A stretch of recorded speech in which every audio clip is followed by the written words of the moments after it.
కట్లపాము వలె కాటువేయును, విపరీతమైనవి నీ కన్నులకు కనబడును అంటూ త్రాగుబోతుదనం గురించి, లేకపోతే ప్రొద్దుగూకులు మద్యమును సేవించే వారి గురించి చెబుతూ ఈ మాటలు రాశారు.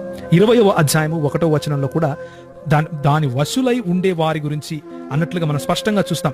దాని వశమైన వారందరూ జ్ఞానము లేనివారు అంటూ బైబిల్ చాలా స్పష్టంగా ద్రాక్షారసము వశులై ఉండేవాళ్ళు అంటే త్రాగుబోతులను హేయమైన వాళ్ళుగా స్పష్టంగా చెబుతా ఉంది. అది పాపముగా చిత్రీకరిస్తా ఉంది, అందులో ఏ డౌట్ లేదు. కూర్చున్నటువంటి క్రైస్తవులందరికీ చెబుతున్నాను, మద్యపానీయము మత్తులై ఉండటము అంటే త్రాగుబోతులై ఉండటము దేవుని రాజ్యమును త్రాగుబోతులైన వారు స్వతంత్రించుకోరు అని చెబుతా ఉంది. కాబట్టి తప్పు, అది మనం చేయకూడదు, అది పాపము. అయితే